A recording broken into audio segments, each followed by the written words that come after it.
Hello अस्सलाम वालेकुम। Welcome to another episode of Bas Baatein. मेरे साथ मौजूद हैं अदील और मिशकात, और जैसे कि प्रॉमिस किया था, मैच के बाद का तबसरा। इवन तो बहुत ही अजीब सूरत हाल है पाकिस्तान की जीत के बावजूद। कुछ अनहैप्पी फेसेस, कुछ फ्रस्ट्रेटिंग फीलिंग्स। तो Adeel, let's start with you. कैसा रहा आपके लिए पाकिस्तान और नेदरलैंड्स का मैच? अस्सलाम वालेकुम।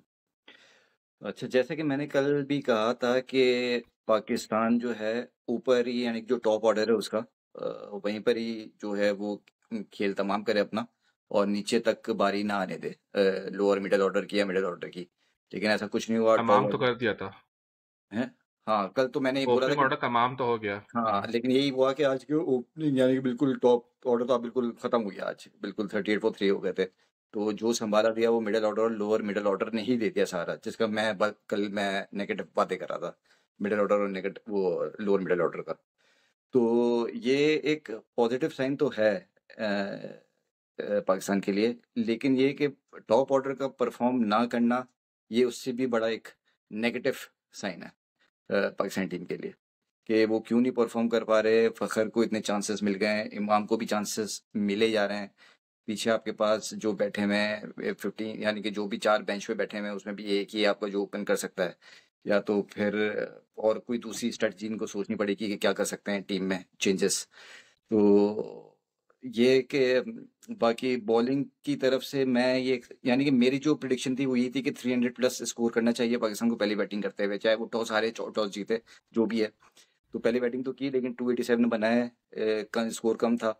और उसके बावजूद जो है, जो बॉलिंग में उन्होंने किया, तो बॉलिंग भी इतनी ज़्यादा इम्पैक्टफुल मुझे नज़र नहीं आई, बट ठीक है, चल गई। 28 तक तो ऐसा लग रहा, 28 ओवर से तो ऐसा लग रहा था कि बहुत नेदरलैंड हावी है, यानी कि बिल्कुल हम बहुत कंफ्यूज हुए हुए थे उसमें कि क्या होगा क्या नहीं होगा। लेकिन 28 ओवर के बाद जो बिल्कुल 5 से एकदम पलटा। तो 120 पे जब तीसरी विकेट गिरी है, तो 85 के अंदर अंदर इन्होंने 7 को आउट किया है, और 205 पे जो है नीदरलैंड की बारी फिनिश हुई है। तो लेकिन ये अच्छा कम बैक था पाकिस्तान की तरफ से। लेकिन ये है कि इस चीज़ को कैरी ऑन करना पड़ेगा अगले मैच के लिए भी। लेकिन ये कि फिर सब ऊपर टॉप ऑर्डर खास तौर पे यानी परफॉर्म करना पड़ेगा सबको। लेकिन ये बहुत हल्की टीम थी, तो चलो ठीक है, आपने ले अच्छा रन रेट, तो मैं बस ठीक है कि 1.6 का रन रेट मिला है आपको। ठीक है, रन रेट इतना ज़्यादा वो नहीं है।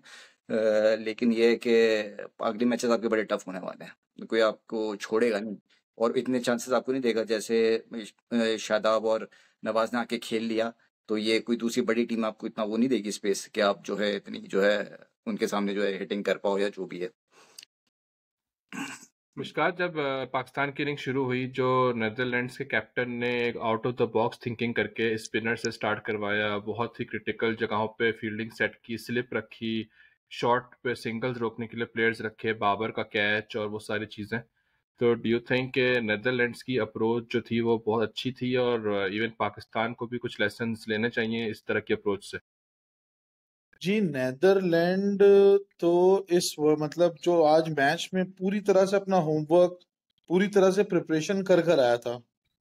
जिस तरह से उन्होंने फील्ड सेट की थी, जिस तरह से उन्होंने ओपन करवाया पाकिस्तान जैसी टीम के अगेंस्ट ऑफ स्पिनर से।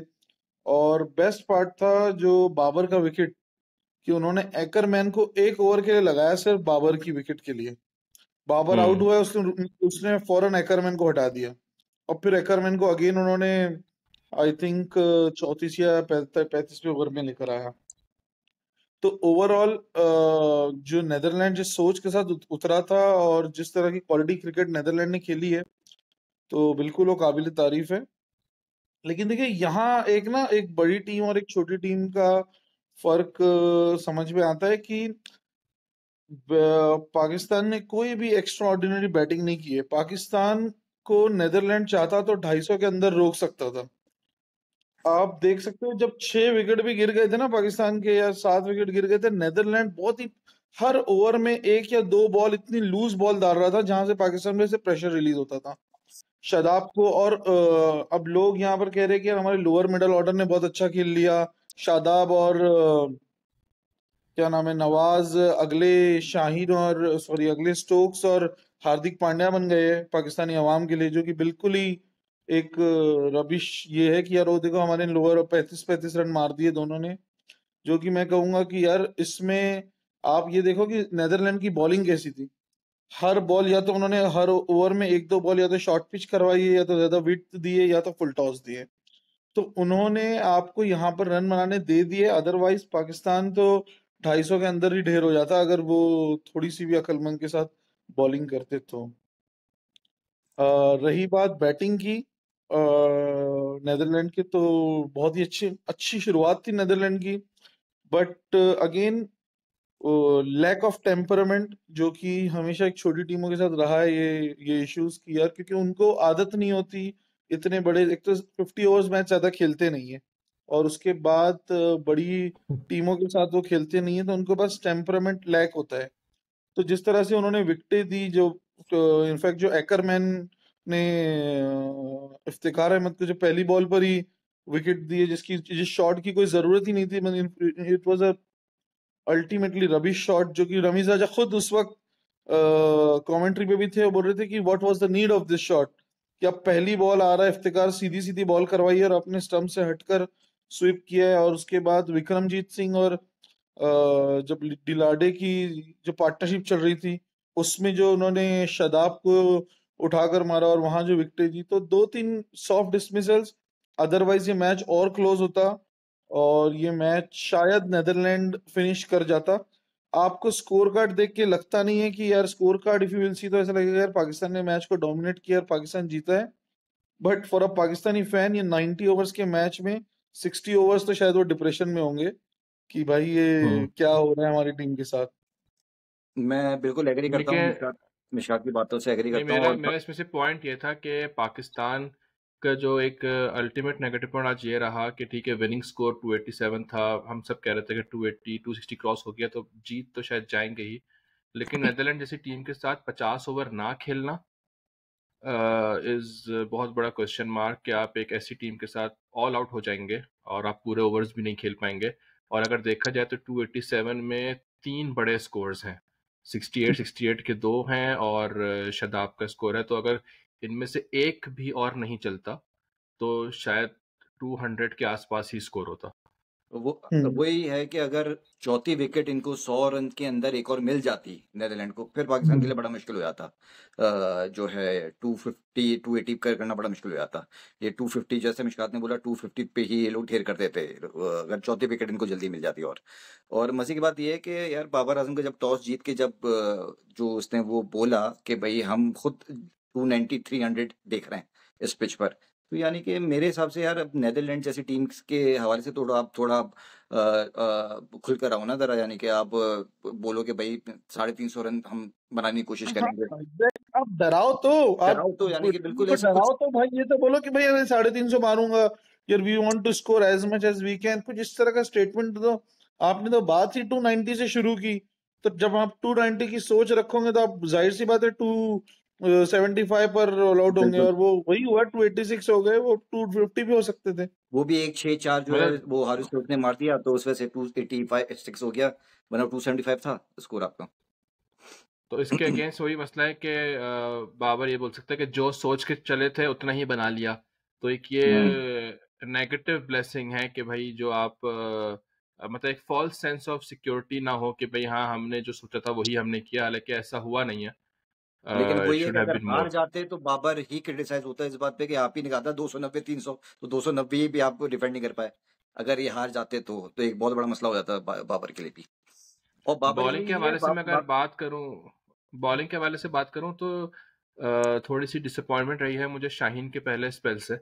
पिछले 2-3 ओडीआई से एक तो उसकी पेस बहुत डाउन हो गई है, 128 और 135 के बीच में ही वो बॉल करवा रहा है, और आई थिंक काफ़ी सारे बैट्समैन जो होमवर्क करके आते हैं उसके against, I think they have understood कि उसकी बॉलिंग क्या है। उसके ओपनर ने भी उसको काफ़ी मतलब इजीली खेला, कोई एलबीडब्ल्यू अपील या बहुत ज़्यादा बॉल्स बीट नहीं करवा सका शाहीन। एग्जैक्टली तो शाहीन का तो वो जो एक ओपनिंग स्पेल का जो थ्रेट था, वो तो आज कहीं नजर नहीं आया। ऑल्दो शाहीन को एक विकेट मिली है लास्ट में जाकर, लेकिन जो ऊपर से विकेट लेने की शाहीन की आदत थी कि यार स्टार्टिंग ओवर्स में अर्ली विकेट्स ले लेना, तो वो शाहीन की आज मिसिंग थी।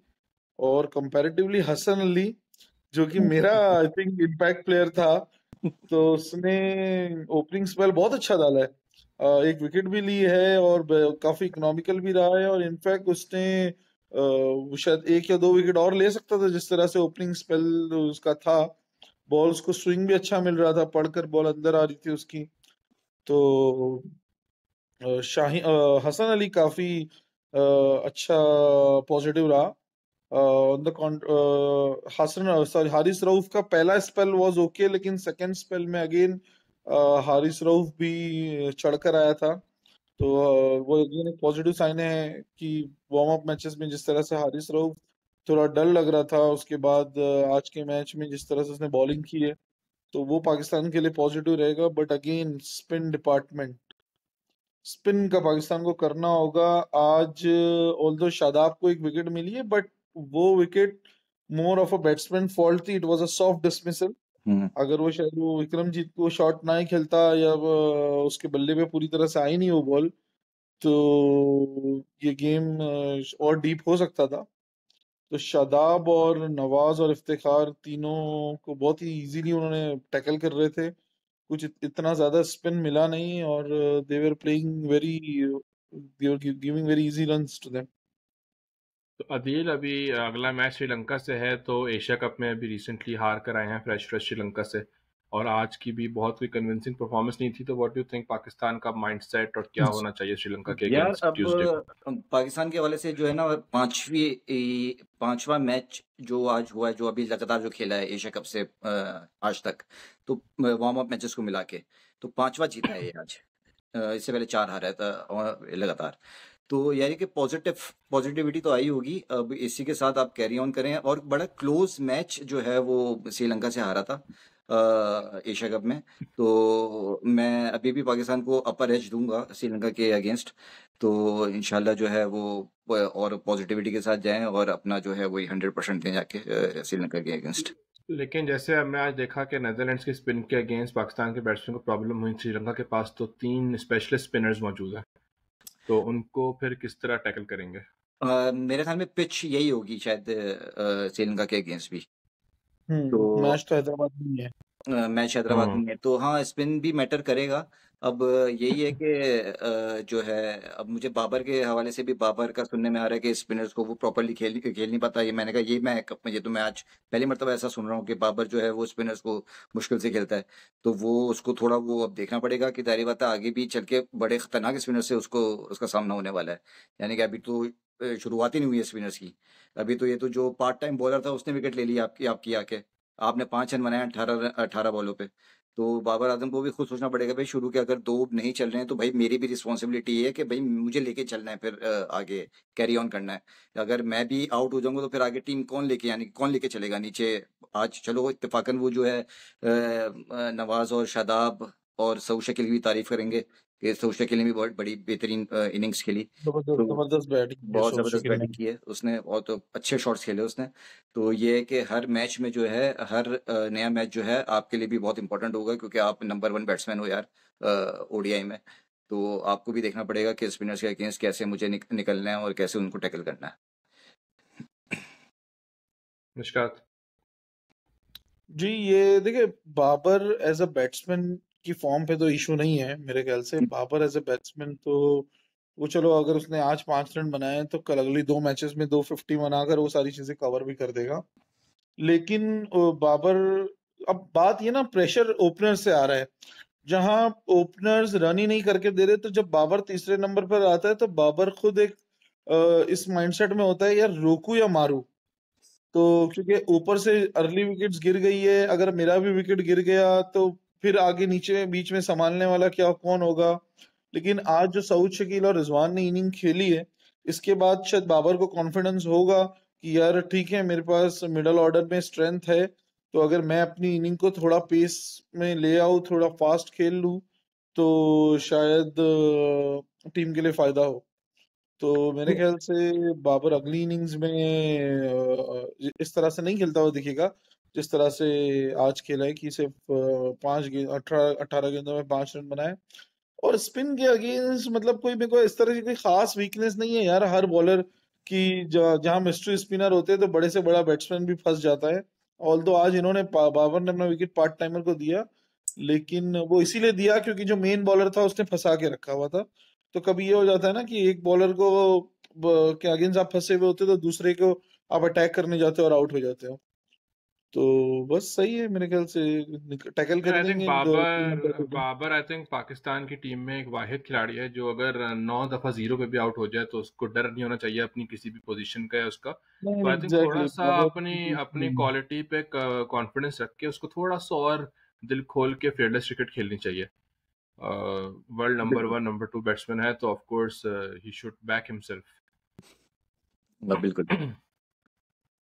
तो ये तो था पाकिस्तान नेदरलैंड्स का रिव्यू। कल 2 मैचेस हैं और अभी तो सारे मैचेस ही इम्पोर्टेंट हैं। अब आई थिंक अफगानिस्तान और बांग्लादेश का तो बहुत ही बड़ा मैच है इस हवाले से कि वो दोनों चाहेंगे कि वो विनिंग स्टार्ट करें और दोनों को लगेगा कि वो जीत भी सकते हैं। तो ब्रीफली इस मैच को डिस्कस करते हैं और फिर जो थोड़ा सा ज़्यादा कंपेटिटिव मैच होगा साउथ अफ्रीका श्रीलंका के, उसके बारे में बात करेंगे। तो व्हाट डू यू थिंक कि बांग्लादेश और अफगानिस्तान का, आदिल भाई, किस तरह से मैच पैन आउट होगा? ये बांग्लादेश और अफगानिस्तान के मैच में मैं जो हूँ देख रहा हूँ कि अफगानिस्तान के पास भी स्पिनर्स तो नो डाउट अच्छे स्पिनर्स हैं, और जो है बांग्लादेश के पास भी जो है स्पिनर्स तो अच्छे नहीं बोलूँगा, यानी कि पेस है उनके, यानी कि पेसर्स हैं उनके पास, और जो स्पिनर्स हैं वो भी ठीक ठाक बॉलिंग कर लेते हैं। तो लेकिन मुझे लगता है कि बैटिंग में जो है बांग्लादेश थोड़ा हैवी आएगा अफगानिस्तान के ऊपर। तो मैं जो हूँ बांग्लादेश के साथ ही मैं जाना चाहूँगा इस हवाले से। आपकी प्रेडिक्शन है कि बांग्लादेश जीतेगा? जी। मिशकात? यार अगर ऑन द पेपर देखा जाए तो अफगानिस्तान की विकेट जो अफगानिस्तान की जो टीम है वो थोड़ी स्ट्रांग लगती है ऑन द बॉलिंग साइड, क्योंकि दे हैव मतलब 3 तो मिस्ट्री स्पिनर्स हो जाते हैं उनके पास, in the form of Rashid, Nabi और हमारा क्या नाम है, मुजीबुर रहमान के मुजीबुर फॉर्म में। रहमान।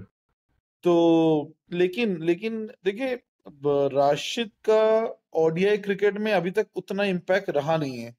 अभी तक आपको कंपेयर टू T20, राशिद, जहां T20 में राशिद इस तरह से होता है कि 4 ओवर में 15-16 रन या 20 रन और 2 विकेटें 3 विकेटें।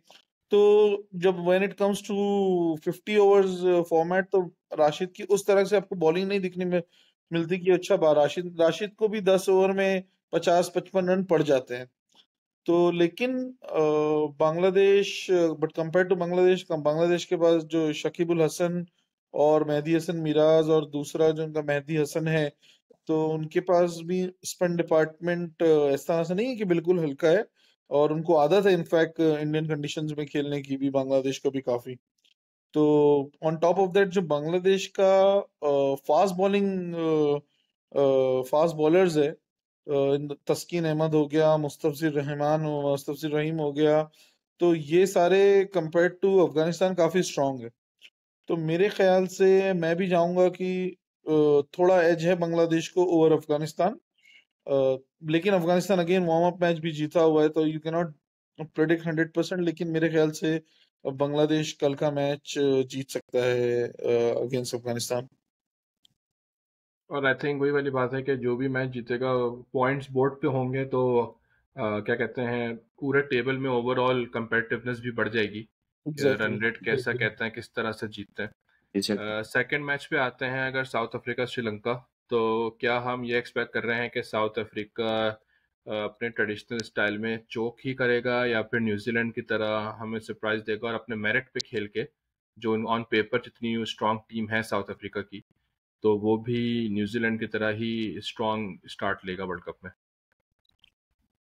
यार साउथ अफ्रीका डेफिनेटली, मेरे ख्याल से इसमें कोई दो राय नहीं होनी चाहिए कि साउथ अफ्रीका श्रीलंका में, क्या श्रीलंका, क्योंकि श्रीलंका थोड़ी बिकॉज ऑफ विदाउट हसरंगा और उनके इंटरनल इश्यूज भी काफी चल रहे हैं दसन शनाका की कैप्टनसी को लेकर, तो शायद इस वक्त थोड़ी कैप्टनलेस टीम बोल सकते हैं या डायरेक्शनलेस टीम है।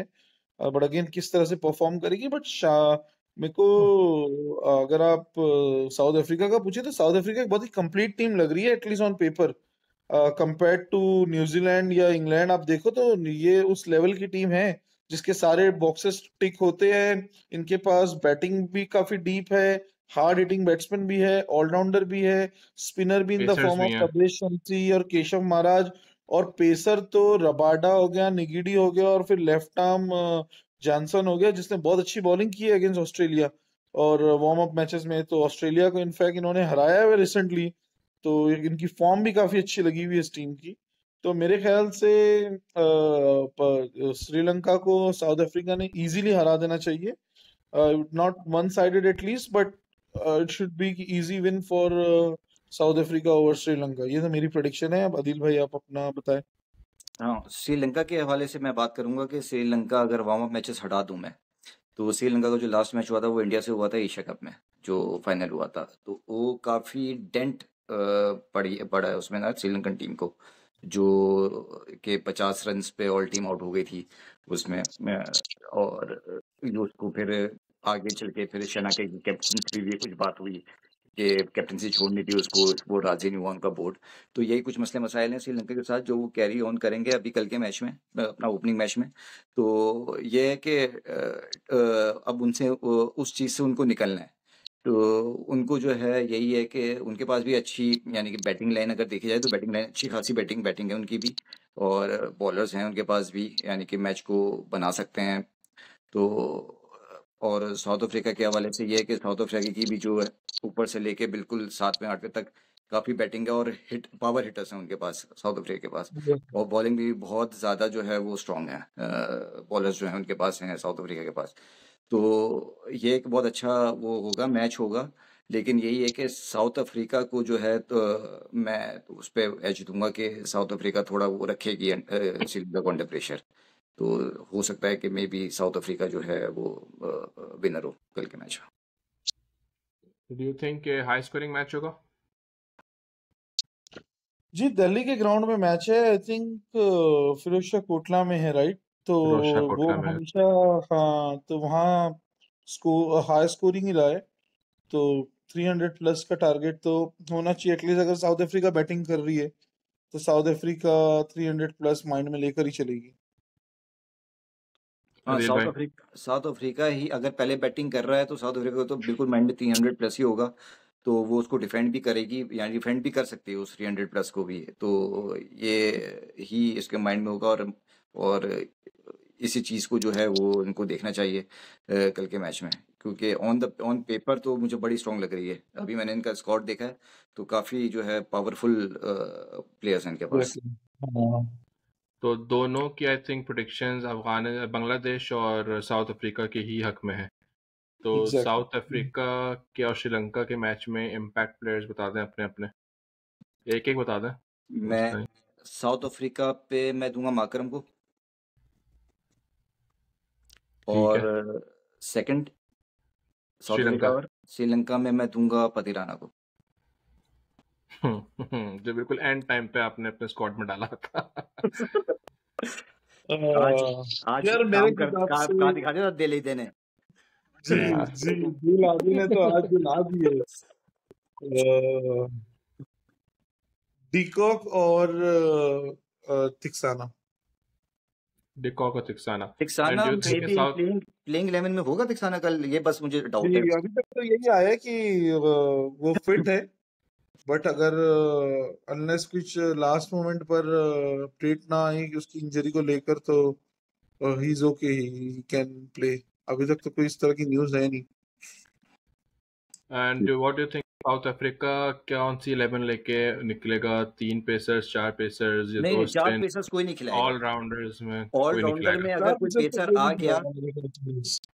ऑलराउंडर में अगर कोई पेसर आ गया तो आ गया, लेकिन ये कि 3 जो फास्ट बॉलर्स हैं, पेसर्स हैं, वही उनके साथ जाएंगे। वही चौथा खेलेंगे पेसर मेरे कोई साथ। नहीं खिलाएगा अपनी टीम के अंदर प्लेइंग 11 और मिडिल ऑर्डर में क्या देख रहे हैं, कौन साउथ अफ्रीका में खेलेगा ज्यादा? में। मिलर है, तो मिलर है उनके पास, क्लासन है, क्लासन है। माकरम है। तो साउथ अफ्रीका की तो डीप बैटिंग डेप्थ भी ज्यादा अच्छी है। जॉनसन तक और बैटिंग करता है उनके पास। तो if I am not mistaken wicket keeping duties de Kock और क्लासन में से डिकॉक ही करेगा। डिकॉक ही करेगा। और अफगानिस्तान बांग्लादेश में इम्पैक्ट प्लेयर्स चल मिशकात, मैं तुम्हें देता हूँ, आप बता दो। Saqib and Nabi, Saqib and Nabi Shakibul Hasan and दोनों मोहम्मद नबी। मैं जाऊंगा मुजीब के साथ और शांतु के साथ। शांतो बहुत बड़ा नाम बन रहा है आजकल वर्ल्ड क्रिकेट में, ओपनिंग काफी है, एज अ गुड ओपनर। तो देखना होगा, इंटरेस्टिंग होगा शांतो किस तरह से करता है परफॉर्म कर। बिल्कुल। लेकिन ये है कि वर्ल्ड कप अब अपने फुल फोर्स में हो गया है। सबसे अच्छी बात यह है कि पूरे मैचेस हो रहे हैं, मौसम का सच कुछ इंटरफेरेंस है नहीं बारिश वगैरह के हवाले से। तो एक तो कल 2 मैचेस हैं। हाँ, 2 मैचेस कल हैं और फिर कल की पॉडकास्ट तो बहुत ही फिर इंटरेस्टिंग होगी। बहुत एक ब्लॉकबस्टर फ्लैगशिप मैच है संडे को। उसमें आई थिंक आधा घंटा सिर्फ मिशकात बोलेगा और फिर हम जो है कल पूरी कोशिश करेंगे कि और गेस्ट को इंक्लूड करें पॉडकास्ट में। तलहा वगैरह को बोलता हूँ मैं डालने के लिए, तो थोड़ी इंडिया ऑस्ट्रेलिया के बारे में डिटेल में बात होगी। तो कोई और एडिट कमेंट्स पाकिस्तान की टीम के हवाले से और साउथ अफ्रीका के बारे में भी? जैसे आपने बोला कि पेपर है बहुत अच्छी, तो do you think south Africa भी आगे जाके इंग्लैंड ऑस्ट्रेलिया जैसी टीम्स को भी, इंडिया को, पाकिस्तान को कंपटीशन दे सकती है? क्योंकि हमने साउथ अफ्रीका को भी कंप्लीटली राइट ऑफ किया हुआ है जी। तो मेरे ख्याल से साउथ अफ्रीका के लिए अगर उनको आगे जाके ऑस्ट्रेलिया, इंग्लैंड और न्यूजीलैंड जैसी टीम को अगर कंपटीशन देना है तो उसको इन टीमों को हराना होगा पहले। तो उसका अल्टीमेट गोल ही ये है कि यार पहले मैं बांग्लादेश, श्रीलंका, अफगानिस्तान, नेदरलैंड इन टीमों को तो एटलीस्ट हराऊं। तो यहाँ से तो एटलीस्ट उनको 4 विन्स जब मिलेगी तब फिर वो जो टॉप 4 या टॉप 5 टीम्स है उनके सामने वो चाहेगा कि यार 1 या 2 मैचेस मेरे निकल जाए तो उनकी पोजीशन वो सेमीफाइनल में बनने की प्रोबेबिलिटी बढ़ती है। अगर वो इन्हीं टीमों के सामने हार जाएगा तो फिर तो आप कुछ एक्सपेक्ट नहीं कर सकते। फिर तो अनयूजुअली होगा कि यार साउथ अफ्रीका ने ऑस्ट्रेलिया को हरा दिया या ऑस्ट्रेलिया कहीं श्रीलंका से हार गया या नेदरलैंड ने इंग्लैंड को हरा दिया, इस तरह की सिचुएशन होगी तो ही होगा। लेकिन अगर आप करंट रिकॉर्ड्स और इस पर जाना देखेंगे तो साउथ अफ्रीका ने तो इन छोटी टीमों को, नॉट छोटी टीमें मतलब जो थोड़ी लोअर रैंकिंग में टीम्स है, श्रीलंका, बांग्लादेश, नेदरलैंड, इन टीमों को, अफगानिस्तान, इन टीमों को वो इजीली पहले मारे, 4 विन्स यहाँ से ले और फिर अपना आगे सेमीफाइनल का जो सपना है। आई थिंक मसला ये है कि साउथ अफ्रीका और नेदरलैंड्स का जब मैच होगा तो आई थिंक मीडिया की हाइप बहुत ज्यादा होगी। मैं भी उसी में जिक्र करने वाला था, मुझे साउथ अफ्रीका और नेदरलैंड के मैच से बड़ा वो है कि भाई उसमें क्या रिजल्ट आएगा। नहीं ये तो है। सही। हाँ। और पाकिस्तान को क्या लेसन्स लर्न करना चाहिए, कितना कॉन्फिडेंस लेना चाहिए आगे? श्रीलंका फिर इंडिया है बड़ा मैच। मेरे हिसाब से जो है मोर और लेस यही टीम उतरेगी श्रीलंका के अगेंस्ट। कोई मुझे चेंज नजर नहीं आ रहा है 11 में। डोंट यू थिंक के अब्दुल्ला शफीक नहीं मैं नहीं समझता कि मौका मिले कुछ मैच के बाद इतना रिस्क लेगा नहीं Babar will still back Fakhar and Abdullah, Fakhar and Imam. लेकिन फिर अगेन ये होगा कि व्हाट इफ कि श्रीलंका के सामने अगर फ्लॉप होते तो क्योंकि उसके अगला मैच इंडिया से तो क्या तब आप रिस्क लोगे न्यू ओपनिंग खिलाने का? तो ये एक है क्वेश्चन। और मेरे ख्याल से स्पिन में भी जो कि आज बहुत अच्छा एनालिसिस हर्षा बोगले भी अपने लाइव कमेंट्री में कर रहा था कि इफ्तिखार को एक more than a part time bowler वाला रोल प्ले करना पड़ेगा। कि वो वाला रोल नहीं करना है उसको कि यार बस मैंने आई और 2-3 ओवर कर दिए, बस किसी की ओवर काट दी। रेदर देन इफ्तिखार शुड बोल at least 6 to 7 overs for his team. तो उससे बाबर को एक कॉन्फिडेंस मिलेगा तो वो शायद शादाब या नवाज किसी को, दोनों में से एक को ड्रॉप करके एक प्रॉपर बॉलर खिलाए in the form of Usama Mir. लेकिन अगर इफ्तिकार से आपको 2 या 3 ओवर ही करानी है तो फिर तो आप बैटिंग डीप डेप्थ पर ही बात करोगे कि यार हमारी बैटिंग खत्म हो जाएगी शादाब के बाद, तो फिर हम चांस नहीं ले सकते एक स्पिनर, प्रॉपर स्पिनर को ऐड करने का। आई थिंक आज के मैच देखने के बाद तो बाकी टीम्स भी हो सकता है कि स्पिन से ही ओपन करवा दें पाकिस्तान के अगेंस्ट। हाँ, बिल्कुल ये चांस है कि भाई पाकिस्तान के अगेंस्ट स्पिन से ओपन करा दें। लेकिन डिपेंडिंग अपॉन द कंडीशन कर सकते हैं। पाकिस्तान ये स्टेप नहीं ले सकता। किससे ओपन कराएगा? किस स्पिनर से ओपन कराएगा? एक ये इमाद इमाद चीज था एक ऑप्शन इमाद पहले, सीन होता तो हाँ। इमाद करता है, तो इमाद तो है नहीं, अब तो उस पर बात करना ही बेकार है। इफ्तिखार चले वगैरह से थैंक ट्राई हाँ करने का बाबर सोच सकता है, लेकिन मेरे ख्याल से वो एक्सपेरिमेंट इन मैचेस में होता नेदरलैंड या श्रीलंका, लेकिन उसके बाद जो मैचेस है ऑस्ट्रेलिया से, इंडिया से, इंग्लैंड से, इन मैचेस में शायद वो स्पिनर के साथ अटैक करने का नहीं सोचेगा नहीं इनिशियली। सोचेंगे। और कल जो साउथ अफ्रीका भी है ना, अगर कहीं फंसा, तो अगर साउथ अफ्रीका फंसा तो हो सकता है स्पिन पे आके वो जो है थोड़ा वो फंस जाए आके उनके प्लेयर्स। चलो लेट्स सी कि कल फिर क्या होता है। Thank you so much for joining on this episode again. और कल एक धमाकेदार पॉडकास्ट में सब फिर हम डिस्कस करते हैं इन मैचेस के बारे में और अपकमिंग मैच के बारे में। और मुझसे तो इंतज़ार नहीं हो रहा नेक्स्ट फ्राइडे की पॉडकास्ट का। उसमें तो मैं इंशाल्लाह प्लान करूँगा कि 5-6 लोगों को लूँ और प्रॉपर एक इंडिया पाकिस्तान टाकरा करवाएं पॉडकास्ट में और देखें मैच से पहले क्या रहता है। तो बिल्कुल। थैंक यू सो मच और फिर इंशाल्लाह अगले पॉडकास्ट में कंटिन्यू करते हैं। Thank you so much. Thank you. Okay, okay, bye. हाफिज। हाफिज।